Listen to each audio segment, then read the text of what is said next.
আসসালামু আলাইকুম, স্বাগতম দ্য ওয়ার্ল্ড ব্রিফ সংবাদে। আমি মোহাম্মদ জায়েদ গাজী আজকের সব আন্তর্জাতিক খবর নিয়ে হাজির হয়েছি। শুরুতেই জানিয়ে দিব সংবাদ শিরোনাম, তারপর বিস্তারিত। যুদ্ধ দীর্ঘায়িত হলে প্রভাব পড়বে বাংলাদেশেও। ইরানে ইসরায়েল ও যুক্তরাষ্ট্রের হামলা অব্যাহত, বাড়ছে যুদ্ধের পরিধি। যুদ্ধ কখন এবং কিভাবে শেষ হবে সেই সিদ্ধান্ত নেবে ইরান, আব্বাস আরাগচ। হিজবুল্লাহর গোয়েন্দা সদর দপ্তরের প্রধান নিহত, দাবি ইসরায়েলের। ইরানি হামলায় 4 মার্কিন সেনা নিহত, প্রতিরক্ষামন্ত্রী হিগসেথ। এই বিষয়ে আপনার মতামত কমেন্টে জানান এবং যুদ্ধের সব আপডেট আগে পেতে চ্যানেলটি সাবস্ক্রাইব করে যাবেন। আসসালামু আলাইকুম, স্বাগতম জানাচ্ছি দ্য ওয়ার্ল্ড ব্রিফ সংবাদে। আমি মোহাম্মদ জায়েদ গাজী। এতক্ষণ শুনছিলেন সংবাদ শিরোনাম, এবার বিস্তারিত।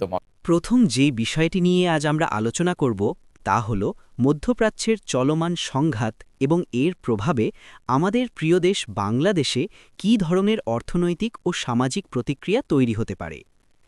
বৈশ্বিক এই সংঘাত যদি আরও দীর্ঘায়িত হয়, তবে তা শুধু ওই নির্দিষ্ট অঞ্চলেই সীমাবদ্ধ থাকবে না, বরং বিশ্বায়নের এই যুগে অর্থনৈতিক আন্তঃসংযোগের কারণে প্রতিটি দেশেই এর ঢেউ এসে লাগবে। আপনারা নিশ্চয়ই জানেন যে মধ্যপ্রাচ্য হচ্ছে বিশ্বের অন্যতম প্রধান জ্বালানি তেলের যোগানদাতা অঞ্চল এবং বৈশ্বিক বাণিজ্যের একটি বড় অংশের নিয়ন্ত্রক। সেখানে যখনই কোনো অস্থিরতা বা সামরিক উত্তেজনা দেখা দেয়, আন্তর্জাতিক বাজারে অপরিশোধিত তেলের দাম হু হু করে বাড়তে শুরু করে। আর তেলের দাম বাড়ার সরাসরি নেতিবাচক প্রভাব পড়ে বৈশ্বিক পরিবহন ব্যবস্থা, উৎপাদন খরচ এবং সাপ্লাই চেনের ওপর। আমাদের বাংলাদেশের অর্থনীতি মূলত তৈরি পোশাক বা আরএমজি খাত এবং প্রবাসী আয়ের ওপর অনেকাংশে নির্ভরশীল। ইউরোপ ও আমেরিকার বাজারই আমাদের তৈরি পোশাক রপ্তানি করতে হয়, যার একটি বড় অংশ লোহিত সাগর এবং সুয়েজ খাল হয়ে যাতায়াত করে।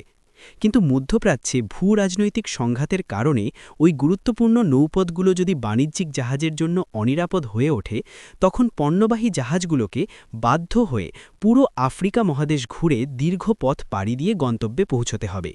এর ফলে শিপিং কস্ট বা পণ্য পরিবহন খরচ কয়েক গুণ বেড়ে যাবে।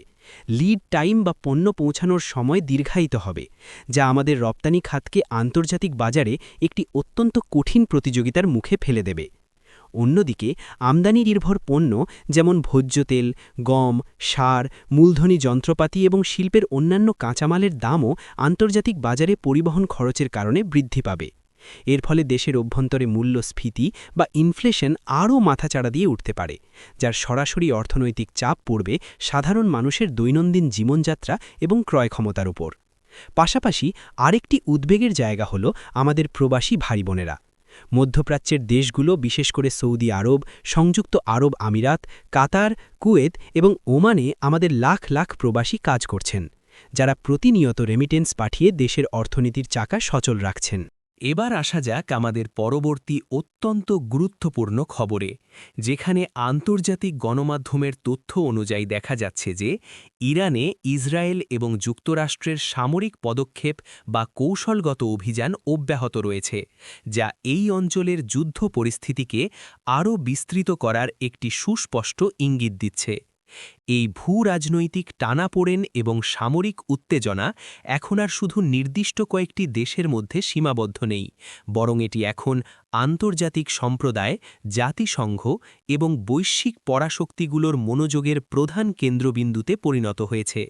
আপনারা যারা নিয়মিত আন্তর্জাতিক রাজনীতি এবং সংবাদ অনুসরণ করেন, তারা নিশ্চয়ই খেয়াল করেছেন যে মধ্যপ্রাচ্যের এই নির্দিষ্ট অঞ্চলে ক্ষমতার ভারসাম্য নিয়ে দীর্ঘদিন ধরেই একটি মনস্তাত্ত্বিক, কূটনৈতিক এবং কৌশলগত দ্বন্দ্ব চলে আসছে, যা এখন কার্যত একটি প্রকাশ্য সামরিক সংঘাতে রূপ নিয়েছে। আধুনিক যুগের এই সংঘাতে অত্যাধুনিক সামরিক প্রযুক্তি, এয়ার ডিফেন্স সিস্টেম, ড্রোন এবং কৌশলগত সামরিক স্থাপনাগুলোকে সুনির্দিষ্টভাবে লক্ষ্যবস্তু করা হচ্ছে।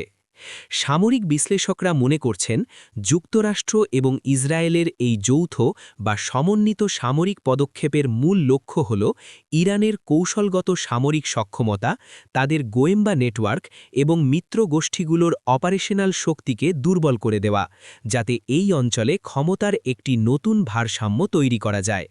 কিন্তু এর ফলে পুরো মধ্যপ্রাচ্য জুড়ে যে চরম অস্থিরতা তৈরি হচ্ছে তা বৈশ্বিক নিরাপত্তার জন্য একটি বিশাল হুমকি হয়ে দাঁড়িয়েছে। যুদ্ধের পরিধি যদি এভাবে জ্যামিতিক হারে বাড়তে থাকে তবে তা শুধু এই রাষ্ট্রগুলোর মধ্যেই আটকে থাকবে না, বরং পার্শ্ববর্তী অন্যান্য আরব দেশগুলো নিজেদের সীমান্ত এবং অভ্যন্তরীণ নিরাপত্তা নিশ্চিত করতে বাধ্য হয়ে এই জটিল সংঘাতে জড়িয়ে পড়তে পারে, যাকে আন্তর্জাতিক কূটনীতির ভাষায় স্পিলওভার ইফেক্ট বলা হয়। জাতিসংঘ সহ আন্তর্জাতিক বিভিন্ন সংস্থা, ইউরোপীয় ইউনিয়ন এবং মানবাধিকার সংগঠনগুলো বারবার এই উত্তেজনা প্রশমনের জন্য এবং একটি টেকসই যুদ্ধবিরতির আহ্বান জানালেও মাঠ পর্যায়ের বাস্তবতা সম্পূর্ণ ভিন্ন কথা বলছে। প্রতিটি পক্ষই নিজেদের কৌশলগত অবস্থান, জাতীয় নিরাপত্তা এবং ভূ-রাজনৈতিক স্বার্থ ধরে রাখতে অনড়, যার ফলে আলোচনার টেবিলে একটি শান্তিপূর্ণ বা গ্রহণযোগ্য সমাধানের পথ ক্রমশই কঠিন এবং দীর্ঘায়িত হয়ে পড়ছে। আমাদের আজকের তৃতীয় খবরটি আন্তর্জাতিক কূটনীতির দৃষ্টিকোণ থেকে অত্যন্ত তাৎপর্যপূর্ণ এবং কৌতূহলোদ্দীপক, যেখানে ইরানের শীর্ষস্থানীয় কর্মকর্তা এবং পররাষ্ট্রমন্ত্রী আব্বাস আরাগচি স্পষ্টভাবে জানিয়েছেন যে যুদ্ধ কখন এবং কিভাবে শেষ হবে সেই চূড়ান্ত সিদ্ধান্ত নেবে ইরান। এই ধরনের একটি দৃঢ়, আত্মবিশ্বাসী এবং সরাসরি বক্তব্য আন্তর্জাতিক মহলে ব্যাপক আলোচনার জন্ম দিয়েছে, কারণ এর মাধ্যমে ইরান মূলত পশ্চিমা বিশ্ব, তাদের মিত্র এবং আন্তর্জাতিক সম্প্রদায়ের কাছে একটি অত্যন্ত শক্তিশালী বার্তা পৌঁছে দিতে চাইছে। যখন কোনো একটি দেশের শীর্ষ পর্যায় থেকে এমন কথা বলা হয়, তখন বুঝতে হবে যে এটি কেবল একটি সাধারণ রাজনৈতিক বা আবেগপ্রসূত বিবৃতি নয়, বরং এটি একটি সুপরিকল্পিত, কৌশলগত এবং মনস্তাত্ত্বিক অবস্থান যা তাদের ভবিষ্যৎ রাষ্ট্রীয় নীতির প্রতিফলন। ভূরাজনৈতিক বিশ্লেষক এবং আন্তর্জাতিক সম্পর্ক বিশেষজ্ঞদের মতে আব্বাস আরাগচির এই বক্তব্যের মাধ্যমে ইরান মূলত বোঝাতে চাইছে যে সামরিক চাপ, অর্থনৈতিক নিষেধাজ্ঞা বা বাহ্যিক যে কোনো আক্রমণের মুখে তারা কোনোভাবেই মাথা নত করবে না এবং সংঘাতের নিয়ন্ত্রণ বা এসকালেশন ল্যাডার সম্পূর্ণরূপে তাদের হাতেই রয়েছে। আধুনিক রাষ্ট্রবিজ্ঞানের ভাষায় এই ধরনের কৌশলকে বলা হয় কৌশলগত প্রতিরোধ বা স্ট্র্যাটেজিক ডিটারেন্স। ইরান হয়তো তাদের এই বিবৃতির মাধ্যমে বোঝাতে চাইছে যে তাদের কাছে এমন কিছু সামরিক সক্ষমতা বা ভূকৌশলগত সুবিধা রয়েছে যা যে কোনো আক্রমণকারীকে দীর্ঘমেয়াদী, ক্লান্তিকর এবং অত্যন্ত ব্যয়বহুল একটি যুদ্ধে আটকে ফেলতে পারে। এর পাশাপাশি এই ধরনের কঠোর বিবৃতির মাধ্যমে ইরান তাদের নিজস্ব অভ্যন্তরীণ জনগণকে আশ্বস্ত করার একটি চেষ্টা করছে এবং একই সাথে তাদের মিত্র গোষ্ঠীগুলোর মনোবল অটুট রাখার একটি সুকৌশলী প্রয়াস চালাচ্ছে। আপনারা যদি বর্তমান বিশ্ব ব্যবস্থা নিয়ে একটু গভীরভাবে চিন্তা করেন, তবে সহজেই বুঝতে পারবেন যে ২১ শতকের আধুনিক যুগে যুদ্ধ শুধু ময়দানে বা অস্ত্রে হয় না, বরং মিডিয়ার সামনে, বিবৃতির মাধ্যমে এবং মনস্তাত্ত্বিক পর্যায়েও একটি অদৃশ্য প্রক্সি ওয়ার চলতে থাকে অবিরত। পরবর্তী আপডেটে আমরা দৃষ্টিপাত করব লেবানন এবং ইসরায়েল সীমান্তের চরম উত্তেজনাকর পরিস্থিতির দিকে, যেখানে ইসরায়েল দাবি করেছে যে তাদের সাম্প্রতিক একটি অত্যন্ত সুনির্দিষ্ট এবং গোপন সামরিক অভিযানে হিজবুল্লাহর গোয়েন্দা সদর দপ্তরের প্রধান নিহত হয়েছেন। এই খবরটি যদি সম্পূর্ণ সত্য হয় এবং বাস্তবে এর প্রমাণ মেলে, তবে এটি হিজবুল্লাহর কমান্ড অ্যান্ড কন্ট্রোল বা পরিচালনা পর্ষদের জন্য একটি বড় ধরনের কৌশলগত এবং অপারেশনাল ধাক্কা হিসেবে বিবেচিত হবে। আধুনিককালের যে কোনো সামরিক সংঘাতে গোয়েন্দা তথ্য বা ইন্টেলিজেন্স গ্যাদারিং হচ্ছে সবচেয়ে গুরুত্বপূর্ণ এবং নির্ণায়ক হাতিয়ার। একটি সংগঠনের গোয়েন্দা প্রধান শুধু শত্রুর গতিবিধি, কৌশল এবং দুর্বলতাগুলোই নজরদারি করেন না, বরং নিজেদের ভবিষ্যৎ কৌশল নির্ধারণ, নিরাপদ যোগাযোগ ব্যবস্থা বজায় রাখা, অভ্যন্তরীণ নিরাপত্তা নিশ্চিত করা এবং পাল্টা আক্রমণের নিখুঁত ছক কষার ক্ষেত্রেও তিনি সবচেয়ে মূল ভূমিকা পালন করে থাকেন। ইসরায়েল দীর্ঘদিন ধরেই তাদের অত্যন্ত উন্নত প্রযুক্তি, আর্টিফিশিয়াল ইন্টেলিজেন্স চালিত ড্রোন, স্যাটেলাইট নজরদারি এবং হিউম্যান ইন্টেলিজেন্স ব্যবহার করে হিজবুল্লাহর শীর্ষ নেতৃত্ব এবং গোয়েন্দা কাঠামোকে লক্ষ্যবস্তু করে আসছে। এই ধরনের প্রিসিশন স্ট্রাইক বা সুনির্দিষ্ট হামলার মাধ্যমে তারা মূলত প্রতিপক্ষের মানসিক শক্তি এবং অপারেশনাল সক্ষমতাকে ভেতর থেকে দুর্বল করার চেষ্টা করে, যাতে মাঠ পর্যায়ের যোদ্ধারা নেতৃত্বহীনতার ভুগে দিগ্ভ্রান্ত হয়ে পড়ে।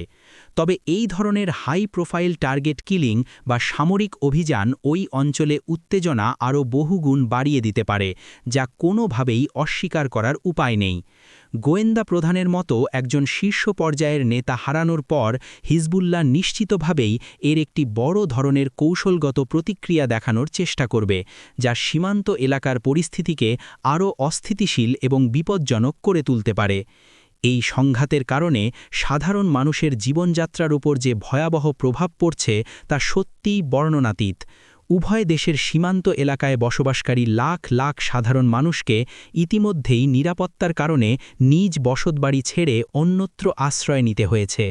আজকের আলোচনার সর্বশেষ যে বিষয়টি নিয়ে আমরা অত্যন্ত গুরুত্বের সাথে কথা বলবো, তা বর্তমান বৈশ্বিক রাজনীতিতে এক নতুন এবং অভাবনীয় মেরুকরণের সুস্পষ্ট ইঙ্গিত দিচ্ছে। যুক্তরাষ্ট্রের প্রতিরক্ষামন্ত্রী পিট হেগসেথ একটি অত্যন্ত গুরুত্বপূর্ণ এবং চাঞ্চল্যকর বিবৃতিতে জানিয়েছেন যে ইরানি হামলায় তাদের 4 জন মার্কিন সেনা নিহত হয়েছেন। এই ধরনের একটি খবর যে কোনো ক্ষমতাসীন মার্কিন প্রশাসনের জন্যই একটি চরম স্পর্শকাতর, অস্বস্তিকর এবং অভ্যন্তরীণ ও আন্তর্জাতিকভাবে প্রবল চাপ সৃষ্টিকারী বিষয়। আপনারা যারা আন্তর্জাতিক রাজনীতি নিয়ে পড়াশোনা করেন তারা খুব ভালো করেই জানেন যে মধ্যপ্রাচ্যের বিভিন্ন দেশ যেমন ইরাক, সিরিয়া এবং জর্ডানে যুক্তরাষ্ট্রের সামরিক ঘাঁটি এবং উল্লেখযোগ্য সেনা উপস্থিতি রয়েছে, যা মূলত ওই অঞ্চলে তাদের নিজস্ব কৌশলগত স্বার্থরক্ষা, মিত্রদের নিরাপত্তা প্রদান এবং বৈশ্বিক সন্ত্রাসবাদ বিরোধী অভিযানের একটি দীর্ঘমেয়াদী অংশ। কিন্তু যখন সরাসরি মার্কিন সেনারা এই ধরনের আক্রমণের শিকার হয়ে প্রাণ হারান, তখন যুক্তরাষ্ট্রের অভ্যন্তরীণ রাজনীতিতে, কংগ্রেসে এবং আন্তর্জাতিক অঙ্গনে একটি বড় ধরনের সমালোচনার ঝড় ওঠে। প্রতিরক্ষামন্ত্রী হেগসেথের এই আনুষ্ঠানিক ঘোষণার পর মার্কিন প্রশাসন এখন একটি অত্যন্ত কঠিন এবং জটিল পরিস্থিতির মুখোমুখি এসে দাঁড়িয়েছে। একদিকে তাদের দেশের নাগরিকদের সুরক্ষা নিশ্চিত করা এবং সামরিক শক্তির মর্যাদা ধরে রাখার জন্য একটি কঠোর জবাব দেওয়ার প্রবল চাপ রয়েছে নিজ দেশের জনগণের কাছ থেকে, অন্যদিকে সরাসরি কোনো বড় ধরনের সামরিক সংঘাতে জড়ালে বা নতুন ফ্রন্ট খুললে তা যুক্তরাষ্ট্রের ভঙ্গুর অর্থনীতি, আসন্ন নির্বাচন এবং বৈশ্বিক ভাবমূর্তির ওপর অত্যন্ত বিরূপ প্রভাব ফেলতে পারে। অতীতে আমরা বহুবার দেখেছি, যখনই মার্কিন সেনাদের ওপর এ ধরনের প্রাণঘাতী আক্রমণ হয়েছে, যুক্তরাষ্ট্র তার চরম এবং দৃশ্যমান সামরিক প্রতিক্রিয়া দেখিয়েছে।